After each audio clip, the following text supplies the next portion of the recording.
روض، من الفصحى روض،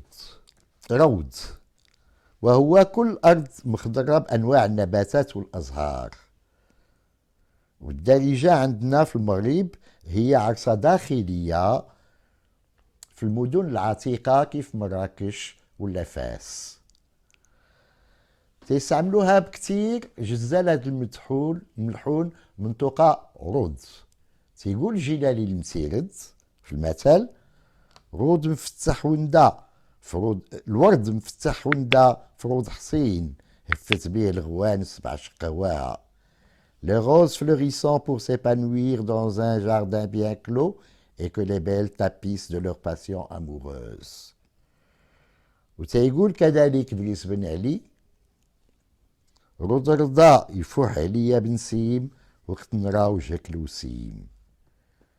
Le jardin m'agrémente de ses parfums lorsque je vois ton ovale gracieux. والكلمة عطات كذلك روضة. هو في الأول قبر ديال الوالي صالح، وفي غالب الأحيان مكان محوض ومحصور بالحيوط. وفي البادية سيكون أي مكان محوض بالحجر اليابس، وتيكون هذا المكان مقدس، إما لأن الوالي مدفون فيه، ولا داز منه شي نهار، ولا نجز كرامة من الكرامات ديالو في هذاك المحل.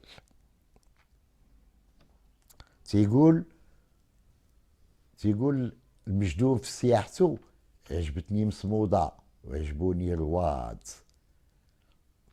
يعني رواد يسي هنا جمع ديال روضة.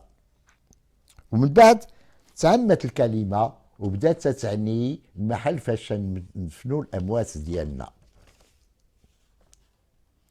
عندكم تفهموا بلي رويضة هي الصغير ديال الروضة.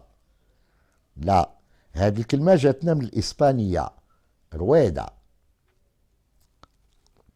وهي العجلة السيارة، والجمع هما رويد. ما فيها باس، نمزحوا شوية ولا حيا في دين، وحنا في المعجم ولا حيا في المعجم كذلك.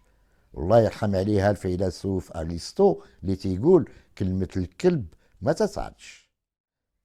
في ديور الأعيان في المدن الكبيرة فيها 4 الحواضات سفلية.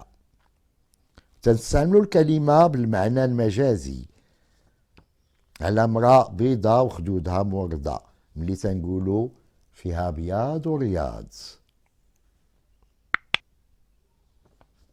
ورياض كيف روض عرصة داخلية في ديار الأعيان في المدن الكبيرة فيها 4 الحواضات. المهم، رياض مستعملة لكل ما هو جميل وأنيق وبهج.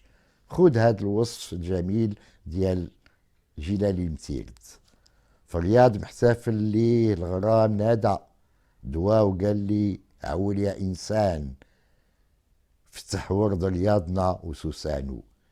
Un jardin hélant les amoureux, m'interpellant me dit: prépare-toi à recevoir les roses et le lit est clos.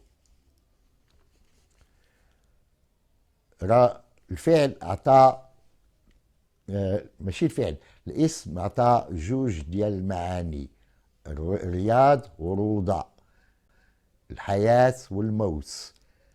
لأن الحياة والموت بحال توأمان، بحال جوج ديال لاصقين بعضياتهم. واحد ما يمكنلوش يعيش بلا الاخر، لي فخيغ سياموا. ما يمكنش الى مات واحد الاخر ما موجودش، والى مات الاخر هذاك الاولاني حتى هو ما موجودش.